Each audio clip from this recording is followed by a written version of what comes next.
Welcome दोस्तों। जरा कल्पना कीजिए, दुनिया के सबसे ताकतवर देश रूस के एयरबेस में अचानक धमाके होने लगे और विमान जलने लगते हैं। कैसा दृश्य होगा वो? जी हाँ, ये हुआ है ऑपरेशन स्पाइडर वेब के जरिए, एक ऐसा मिशन जिसने पूरी दुनिया को हैरत में डाल दिया।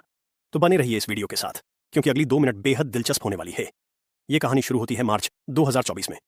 यूक्रेन के राष्ट्रपति और उनकी सुरक्षा एजेंसी एसबीयू के प्रमुख ने एक बेहद खतरनाक प्लान बनाया। वो प्लान था रूस के अंदर घुसकर ड्रोन हमला। लेकिन सब कैसे मुमकिन था?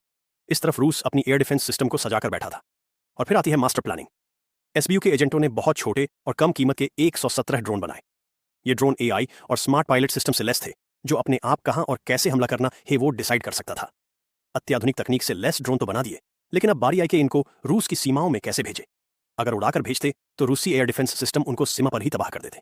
इसी बीच एसबीयू के टॉप लीडर्स के बीच चर्चा हुए और तय हुआ कि ड्रोन को पहले रूसी सीमा में किसी को पता न चले ऐसे पहुंचा दिया जाएगा, फिर सही समय पर हमला करेंगे। ये बात पर सब सहमत हुए, लेकिन अगला प्रश्न दरवाजे पर ही था। बॉर्डर के उस पार छुपाकर पहुंचाएंगे कैसे?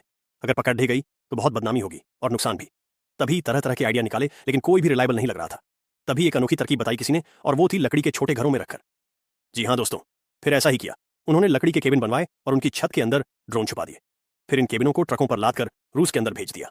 ये बात टॉप के लोगों के अलावा किसी को भी खबर नहीं थी। इवन ट्रक ड्राइवर को भी नहीं पता था कि वो इस ऑपरेशन की सबसे बड़ी कड्डी बनने जा रहा था। ये रूस के किसी इलाके में पहुंचकर 18 महीने तक यह राज बनकर छुपा रहा। रूसी खुफिया एजेंसी एफएसबी को शक तक नहीं हुआ। और फिर आया 1 जून 2025 की सुबह।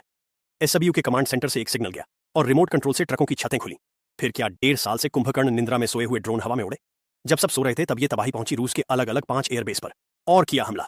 इस हमके ने रूस के करोड़ों डॉलर के विमान तबाह किए और अंतर्राष्ट्रीय बेइज्जती भी हुए। दोस्तों, जो तबाही हुई वो देखकर रूस भी दंग रह गया। कुल मिलाकर 41 विमान नष्ट हुए और नुकसान 7 अरब डॉलर का हुआ। इस घटना को रूसी मंत्रालय ने आतंकवादी हमला बताया। लेकिन दूसरी तरफ यूक्रेनी मंत्रालय ने कहा यह पूरी तरह यूक्रेन का ऑपरेशन था और कहा कि हमने दिखा दिया कि दूसरों के सहयोग के भी हम अपनी सुरक्षा कर सकते हैं।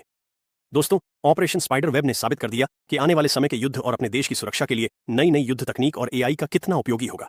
यह सिर्फ एक हमला नहीं था, यह यूक्रेन की जिजीविषा का प्रतीक था। दोस्तों, आज के लिए इतना ही।